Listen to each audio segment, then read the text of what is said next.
don't be afraid to go out of your comfort zone.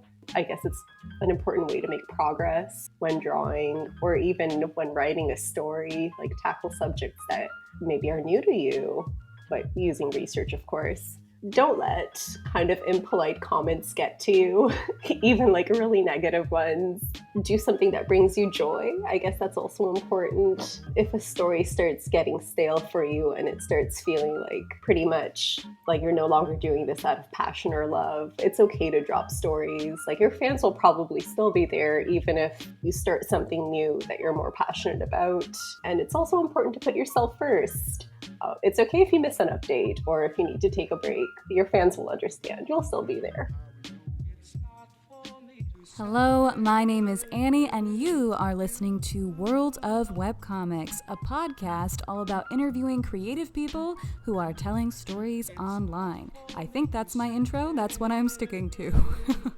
Now, for this episode, I was really happy to speak with this artist because I've actually been following her work for quite some time. In fact, I would consider her, in my opinion, one of the OG webcomic people. And because she has been a part of this, world of webcomics, I hope you appreciate the title drop, for a while, I think she had quite a bit of really valuable advice and insight. So without further ado, let's go to the interview. For those who don't know, could you introduce yourself as well as what you are known for? For sure. So on the internet, I am Super Chi or Beatrice Huxley.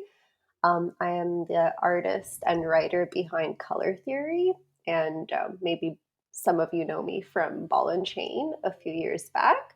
And sometimes I also like to do surreal art, like standalone pieces, using markers, ink, pencil, or white gel pen. Yeah, very cool. For those who haven't read the comic yet, especially Color Theory, could you give us kind of a quick pitch about what the story is about? Yeah, sure. So Color Theory follows the I guess the life of Margot, who lives in this like kind of cheery post-apocalyptic setting with her mutant cat, and one day her life is like kind of thrown on off balance by the arrival of scavenger named Punch. The story kind of follows how they get over their past trauma using like surreal imagery and how they eventually kind of fall in love. Yes, it's a very cute love story wrapped up in a lot of cool sci-fi stuff, I guess you could call it. So I love it for that reason. I would love to dive into that surreal imagery and the story, but before we do that, I'd love a little bit of your backstory, especially because you're someone who this isn't your first rodeo. This isn't your first webcomic. So, how did you get into art in the first place, and how did you find your way to the webcomic world? So I've been drawing since as long as I can remember. When I was little, I was very passionate about art, and I also loved like making up stories and characters. I also grew up reading these little like Disney magazine comics that my parents always bought me, and I always thought, oh, it'd be cool if I mixed like art and writing together. And so I started drawing comics as young as in grade school, though I never finished anything. And eventually in high school, like I started showing stuff to my friends, and when I found out about DeviantArt, that's when I started like posting my art as well as my comics online. And eventually started joining other platforms. And it's always nice to realize, like, hey, people are actually kind of enjoying my stories. And it encouraged me. Yeah, definitely. I think it's great that webcomics kind of provide that platform. As far as webcomics, do you feel like there are any particular pros and cons to publishing on something like Webtoon? I guess I'll start with the pros. I like getting feedback from fans, I like communicating with them. That's really, I guess, platforms like Webtoon or Tapas like gives me that option. I also enjoy that nowadays they sell ad space, so it's an easy way to make some just a little bit of money off of posting my art online, which I didn't really have as an option before. I would like to have my stuff published and maybe sold in stores, but I feel looking for a publisher and that whole ordeal requires a huge commitment, which I'm not really ready for. And I think just having the option to publish at my own rhythm online is a little easier for the time being. So I like that about online webcomic platforms. A con would be I'm not a big fan of like the long episode format, which seems to be really popular nowadays. I'm kind of stuck in like the one page webcomic format that I've been doing for years and years. I haven't yet been able to break that mold. Yeah, I read Color Theory on my phone and I still feel like it reads really easily. So it's interesting because I think Webtoon kind of presents a great, like I said, a platform for creators. But do you ever feel like a pressure as a creator to like conform to the popular format? A little bit, yeah. I mean, so far for color theory, I have decided to just leave it be. But if I ever do work on another story in the future, I'm considering using the long episode format just because it seems that's kind of what the people seem to like on that particular platform. Yeah, I could see that. You said you would like to one day maybe go to print. Do you imagine that happening in the form of color theory, or is that something for future projects? I wouldn't mind it for color theory. It is supposed to be a standalone story, so there wouldn't be multiple volumes or anything. If I don't manage to like find a publisher, I could just self-print as I've done before with my previous comic Ball and Chain. But maybe in the future it'd be nice if I could create a series that does get picked up by a publishing company. That'd be pretty neat. Definitely. And looking back on your previous webcomic work, these characters have not always existed in a standalone story. So I was curious about your thoughts on how Punch and Margot have sort of evolved and where this idea for color theory came from. So actually, Punch and Margaret were kind of lifted from Ball and Chain, though I did change up their looks and their names. Originally, they were the characters Sliver and Hooker from Ball and Chain, but I just kept drawing them like hanging out together, or eventually like in kind of like little romantic scenarios.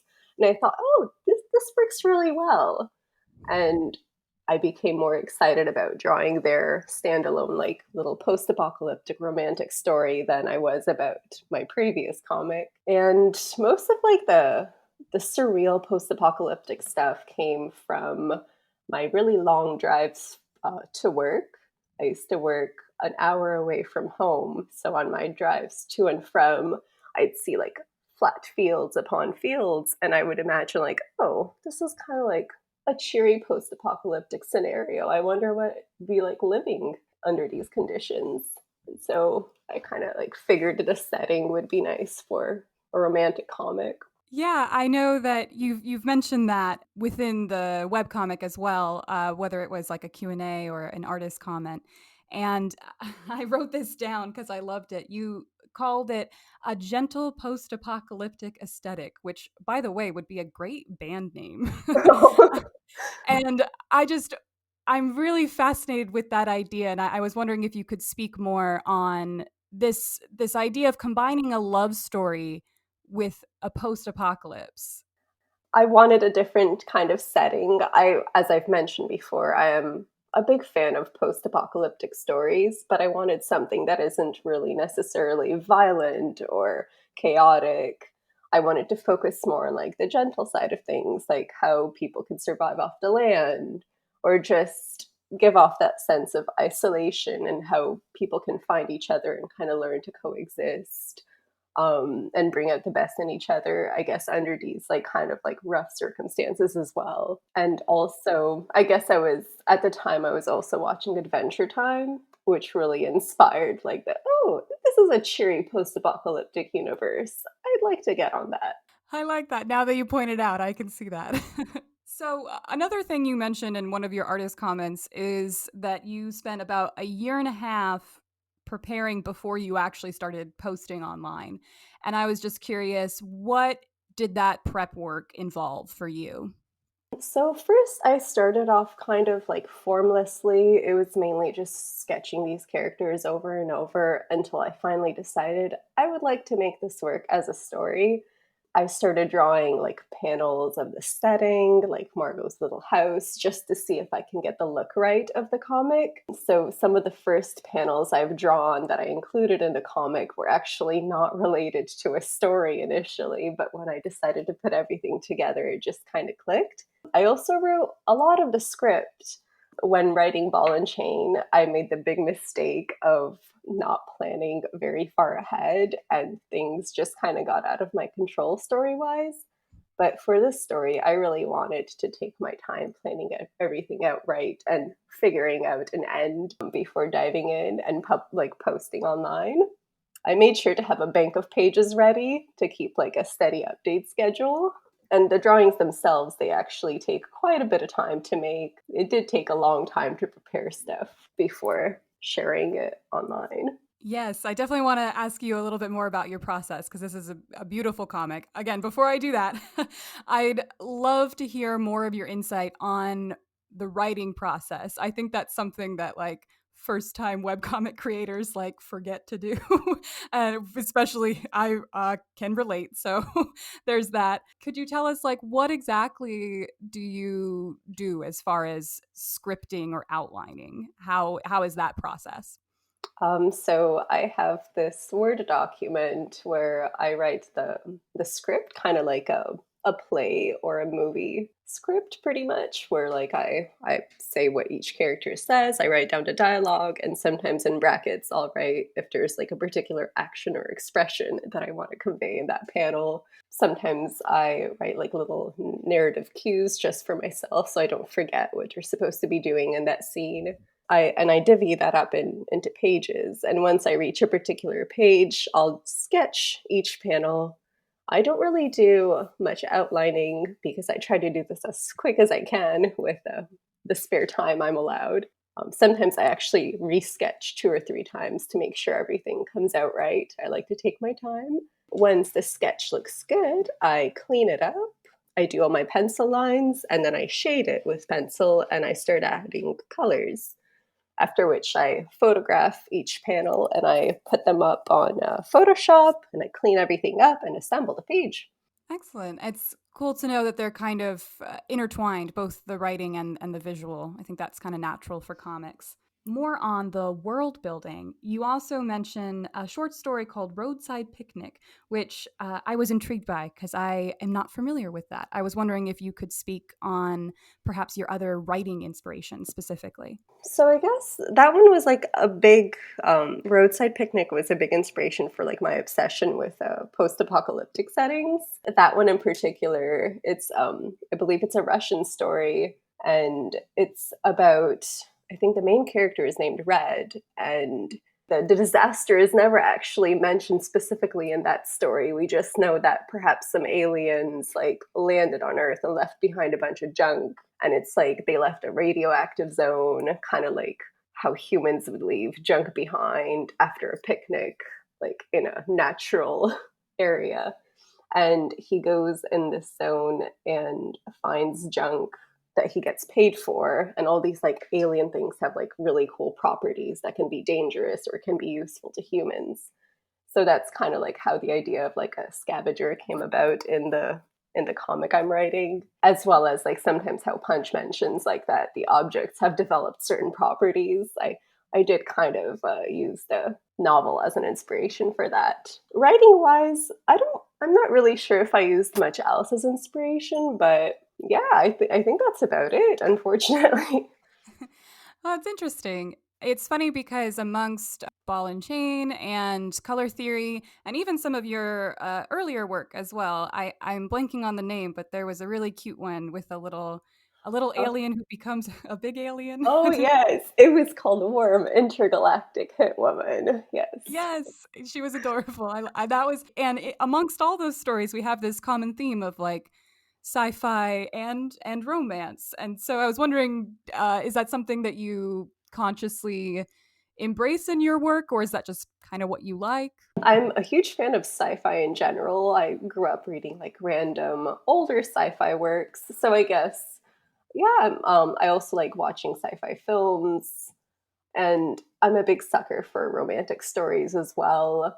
And I really wanted to like sit down and write like a romance specific storyline just to make sure I kind of convey a romantic story the way I would like to see it. That is interesting because I'm fascinated with the romance genre. I've been making a lot of like video essays on it. So I think there's this funny relationship we have with it where we're kind of like people often treat it as though it's a guilty pleasure. And I'm trying to destigmatize that. And I was wondering if you, because you're saying, the way that you like it for you, what should a romance be, and do you see any potential pitfalls within the genre?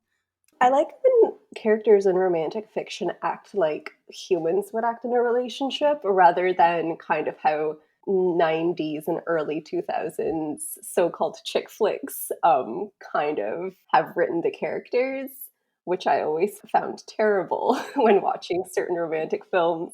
I like romantic stories that focus on the friendship and not so much just, okay, well, we like each other physically and we're deeply in love. Like, that doesn't really make sense in real life to me. That's more so passion rather than romance. So, yeah, no, I really want to focus on people becoming friends and kind of talking out their issues and helping each other. I think that's kind of important to see, and generally portraying a relationship that to me seems relatively healthy. I think that was also important, mainly because I guess I've seen comics or films where the romances are not really ideal. You wouldn't want to emulate them, even though the media I'm consuming is trying to portray these things as, oh, this is your goal. So I kind of wanted to create something that's more positive. Right. I think it happens organically. Speaking of characters, I was also interested in the story behind their names. Why did their names change from Ball and Chain to Color Theory?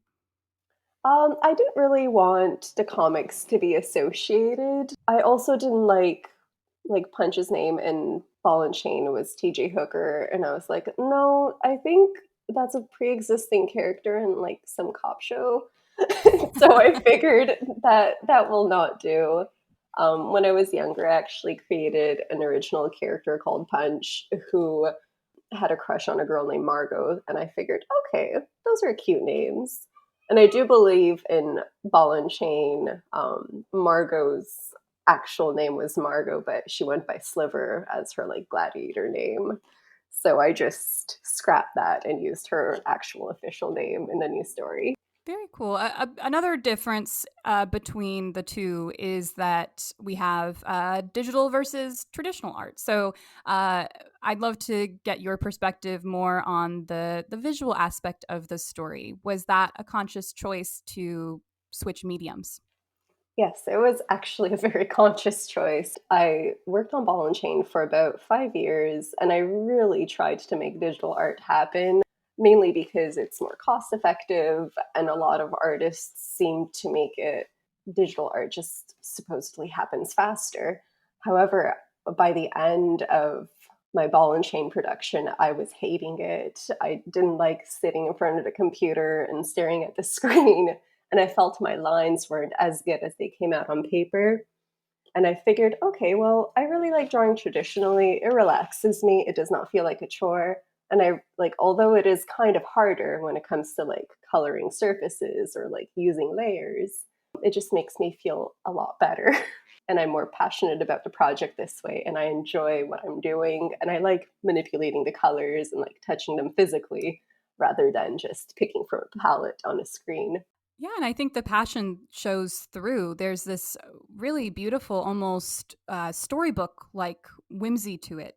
And the surreal imagery, how do you feel like that enhances the storytelling as well? The story itself is not too exciting, and I wanted something to kind of like enhance basically a slice of life story. That's kind of what it is, but using the surreal imagery to explain like the characters' emotions, I thought would be something cool, which I haven't seen all that often done in webcomics before. So I figured, hey, I'll give this a shot.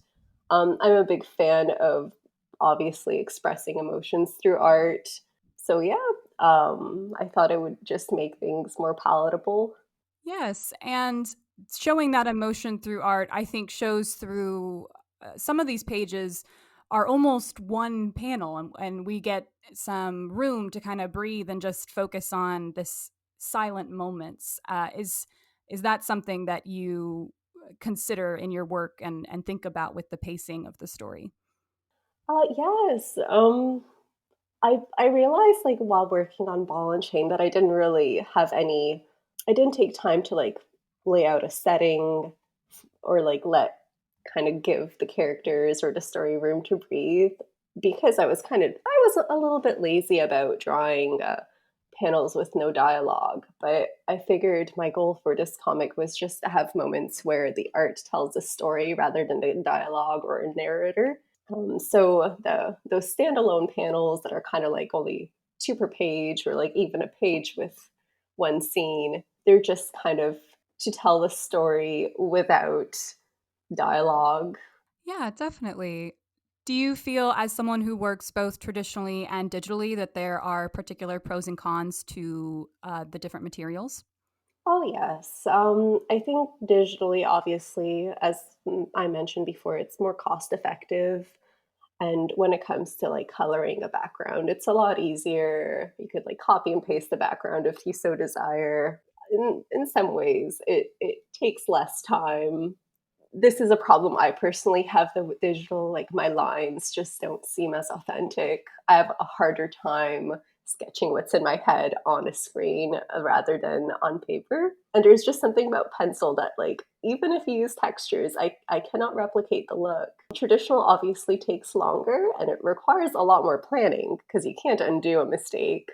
Can't really work on layers, but there's something really intimate about it that I deeply enjoy. And like selecting the colors, kind of have to have a plan for that because you can't like really pick them on a color wheel. So it took me years actually to get like that pastel look that the comic has, like to get all the materials I needed. So it's definitely more me.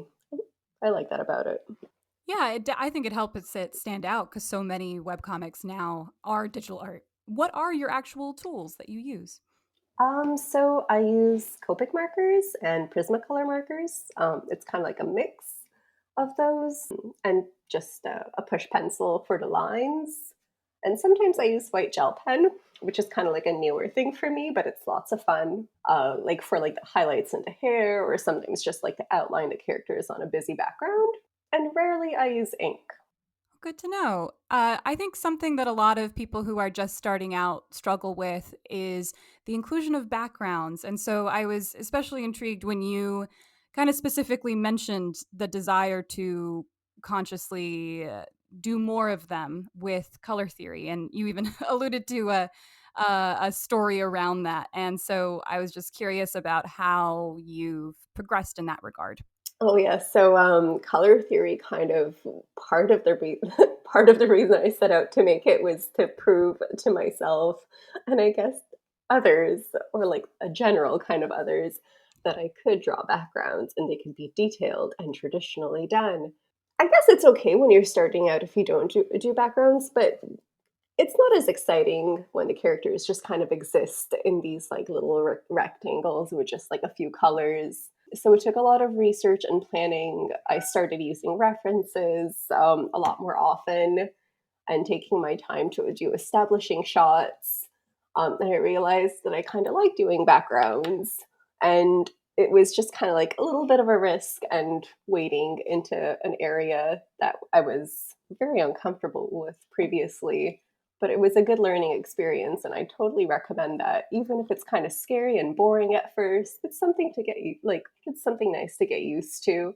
Definitely, I think it makes reading a comic more interesting if you have backgrounds and establishing shots. Helps the story. Do you have any tips for artists who are actually trying to improve the artwork of their story? Yeah, using references is probably my biggest suggestion. That's reading other comics, like watching animated films helps just to get like the hang of a particular style you like. Getting characters a little like facial expressions right. That helps using references and like other mediums to like observe, or even, I'm not saying like copy when you do your final product, but definitely as a kid I would copy like stuff that I've seen, and eventually that helped to like create my own style.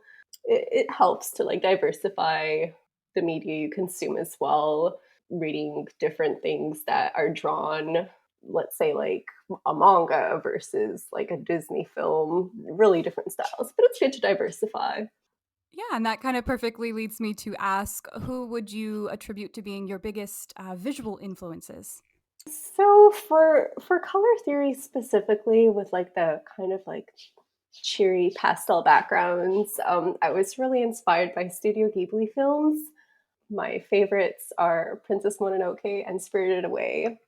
And I figured like, oh, these like the backgrounds and the establishing shots are so beautiful. I would like to make something like this come to life in my own story. And as for the characters' expressiveness, which I'm a big fan of, I'd say Disney cartoons, which I grew up with in my childhood. I was always a big fan of like fluid animation and really expressive faces. So I guess it's a mixture of those two things. Yeah, I can see that. In talking about wanting to draw more backgrounds, drawing inspiration from Studio Ghibli, do you think that backgrounds themselves can be like their own form of storytelling? I think so, yeah. Well, depend. I guess it helps set a mood too for the story you're creating. Using color theory, I've had the chance to practice a lot on with like, oh, well, this scene is supposed to be like kind of darker and more foreboding, so you create the background accordingly. I think that's kind of fun, kind of recreating an emotion or a feeling using your settings is something that I really enjoy doing now, but it can definitely be done, although it's a bit challenging at first. Or if you want to like create something that is more uplifting and cheerful, just use brighter colors. It's really fun to play with that. I'd love to hear your thoughts on that inclusion of visual symbolism. For you, has it been interesting having readers maybe interpret things on their own? And do you have your own interpretation of what those different things mean? Yeah, actually, I'm always really excited about that. In university, I did a lot of literature analysis, and just the thought that, oh, hey, these authors are dead now, so we can't actually ask them what this meant. We in class are coming up with a bunch of theories as to like what this represents in their story. And I'm really excited to kind of like see that pan out in the comments of my story.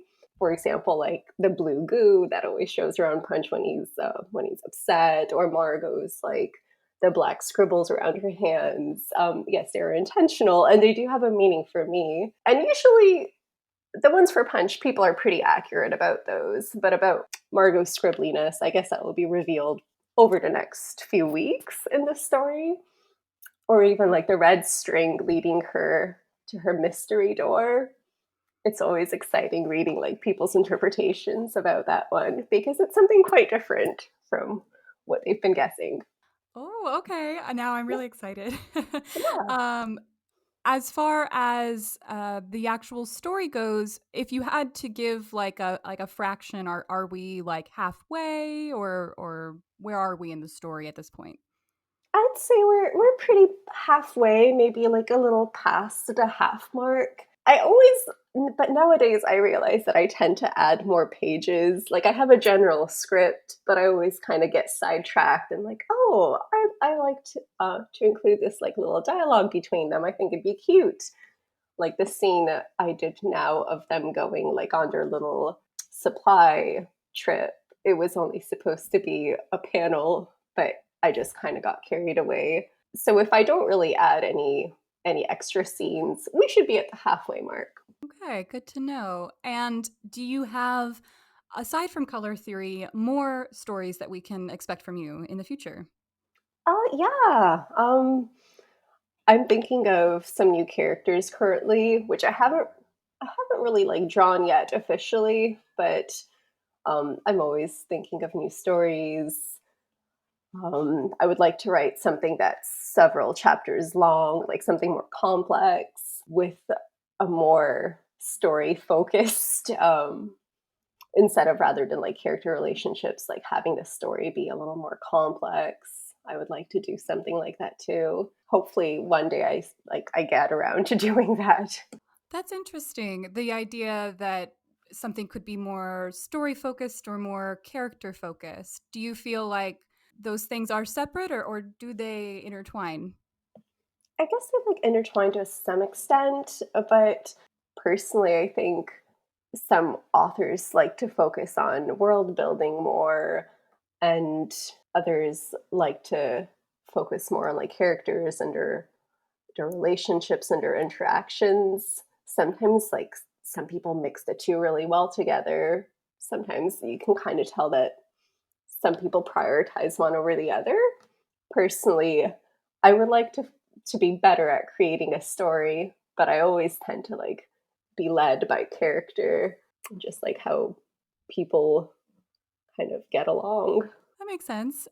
Circling back to world building, I'm fascinated with this idea that within this story, a lot of what has happened has been confined to Canada. And I was wondering what was the thinking behind that decision? Well, I've lived most of my life in Canada, so it's easier for me to set a story somewhere I'm familiar with. I still do research though, just to make sure I get like certain settings right. This story in particular is a little more personal just because I set it where I used to live a few years back. Like the shots of like them driving along the highway, that's an actual place that I pulled off Google Maps where I used to turn right sometimes. I guess like it adds more of a personal touch to the story. Yeah, definitely. It comes from an authentic place. And so I think that shows in the story. I'm curious as well about the interactions that happen by the nature of this being a webcomic. Like you do raffles. Like, could you speak on that?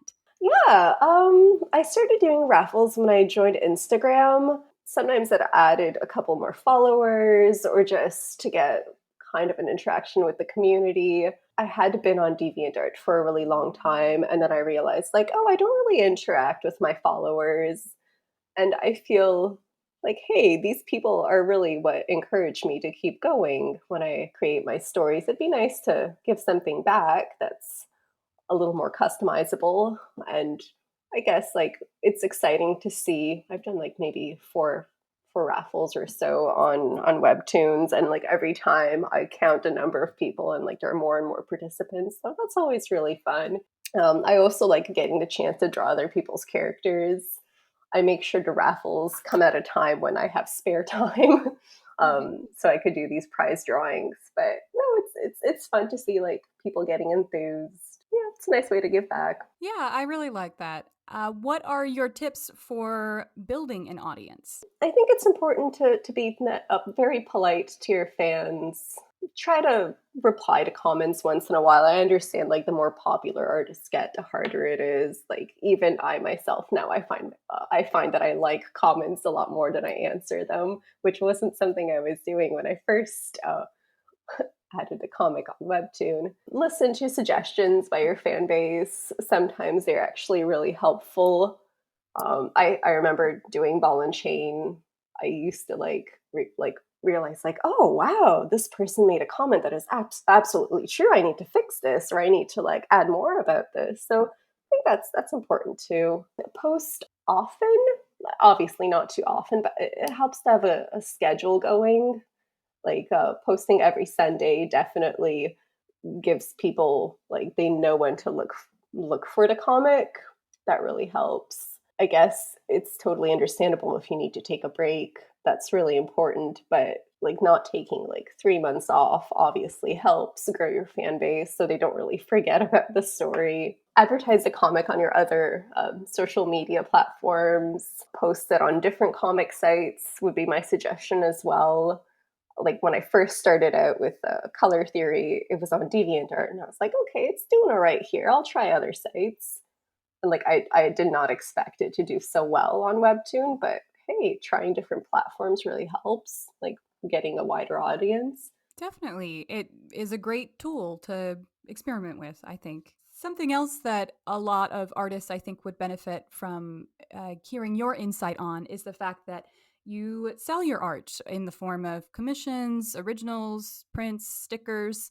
So, what has been your experience in that, and what would you say has been successful and maybe not so successful? So far, I mean, this is the first time in my life that I've done stickers. Stickers are pretty awesome. They do really well, I find. Selling original art is cool too if you have it lying around. However, I always mark up the price because it's one of a kind and it took a long time to create. So those items don't sell as often.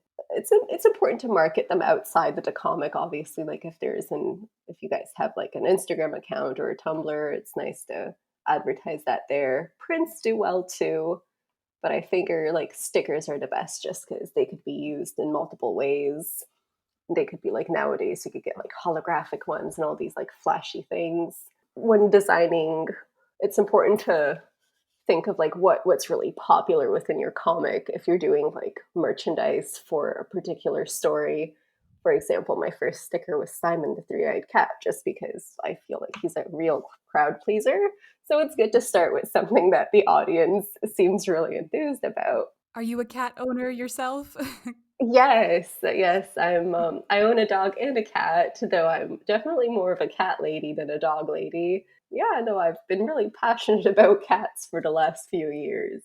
Why does he have three eyes? Is that literal or another visual symbol? It's just literal. I figured like, hey, in kind of like a slightly radioactive world, maybe humans and animals would occasionally be born with certain mutations.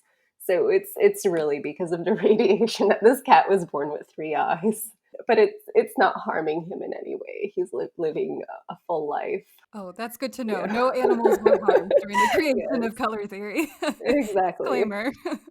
So you mentioned too, like you work on this in your spare time, and I can relate to the fact that like day jobs are sometimes something that artists have to have. How do you manage your time? Well, I have a little calendar that I use. I mean, the calendar app on my computer. I actually book time for art now, just because I find if I'm not careful and like adhering to a schedule, I veer off track and I miss updates. So scheduling time for art really helps. Even like coming home from work, sometimes I push myself like, hey, I should like unwind by like coloring a bit right now or like doing a bit of sketching. Though if there ever comes a time where I have to prioritize something, I have to just like kind of like let myself breathe and say like I can't update this week. Like my well-being is more important than comic creation. Unfortunately, my job is a little more important than art right now. Although I'd like to do art full time. Yeah, I'm glad you brought that up. And that's something I like to ask people about because I think it's important. And I guess it's kind of related, but how do you maintain work life balance and ensure self care? Again, like it helps like scheduling things, like even the way I plan out a page during like a work, let's say like right now I'm not working. I'm a teacher, so I'm off for the summers, but when I am working, I make sure that I do most of my sketching on the weekend because that's actually the hardest part. So when I come home and I'm tired, I can just color these sketches and fix them up, which takes a lot less effort and concentration. I realized a couple of years ago that when you don't focus on like personal relationships or even your hobbies, it could have a detrimental effect on your personal life. So sometimes I just have to take a step back and be like, okay, well, I need to put the comic aside. I need to focus on like my relationships in real life. Although it's hard, and even if it means taking a little break, being on hiatus, I think it's important to take care of yourself first rather than creating constantly until it becomes a chore. That's not really fun. Yeah, and I mean, I am a teacher as well. And something I think about is kind of this fear that somehow my secret identity as a comic book artist will be revealed. Do you ever feel sort of like inhibited by the kinds of stories that you tell, or do you just not care? I'm very secretive about my my comic drawing at work. That's why I made up Beatrice Huxley as my online name. I used to use my real name before, but I figured like I don't really want to confuse those two worlds. Strangely, I wouldn't really care if my coworkers found out my art or my stories. It's more so because a couple of years back, one of my coworkers found out I was an artist and I got roped into a bunch of extracurricular art projects that at the time I had a hard time saying no to. And I don't want that to happen again. I like keeping the two things very separate. That's good to know. I feel comforted in that that separation. It's like I don't know if you're a Seinfeld fan, but it's like worlds colliding, you know? It's like it's okay to keep them separate. Yep, yep, I totally agree with that. And I guess just to say thank you for your insight. And before you go, I'm just wanting to hear what would be your general advice for aspiring artists? One of my most important pieces of advice would be to use references, use your own body, use photos on the internet. It really helps improve the quality of your art. Don't be afraid to go out of your comfort zone. I guess it's an important way to make progress when drawing or even when writing a story, like tackle subjects that maybe are new to you, but using research, of course. Don't let kind of impolite comments get to you, even like really negative ones. Do something that brings you joy. I guess that's also important. If a story starts getting stale for you and it starts feeling like pretty much like you're no longer doing this out of passion or love, it's okay to drop stories. Like your fans will probably still be there even if you start something new that you're more passionate about. And it's also important to put yourself first. It's okay if you miss an update or if you need to take a break. Your fans will understand. You'll still be there. Yeah, and briefly, just because that kind of sparks another question, you have this advice that it's good to not let the mean comments get to you, but then you've also had comments that have been thought provoking. And that's interesting because I actually just spoke with another artist on this idea of the difference between constructive criticism and bad faith criticism. For you, what is that difference, and how can artists empower themselves through that? Well, I guess like an example from like personal experience. Let's say someone would mention like, "Oh, hey, it would help to do like a nice setting so we see the house where these characters are located, just to like enhance the story." Like that would be a nice comment, which like kind of makes me realize like, "Oh, hey, this is an area where I'm lacking. I can improve." Like I feel it's something really valid. Whereas you could have the other end of the spectrum where someone just says, like, oh, wow, your work has no backgrounds because women can't draw backgrounds. Like that's not constructive. And it's important just to like ignore comments like that. Don't even respond if you're frustrated, or take a little break, compose a response, like even if it takes a day or two, and answer later if you feel inclined to. But I think best option is just to ignore comments that are kind of troll like. Very good advice. If people are wanting to find you on social media, where all could they do so? I have an Instagram account, which I believe it's like superchi_art or something like that. I'm also on Tumblr. I recently created a Twitter, but I only have like 3 drawings on it, and I'm not really committed to Twitter yet. But I'm also on DeviantArt. Excellent. I will definitely have that linked in the description when this video goes up. And thank you again so much for your time. I really appreciated hearing what you have to say. Yeah, no problem. Thank you for this opportunity. It was really fun. Thank you again to Beatrice for being on the podcast, for giving me her time, her thoughts.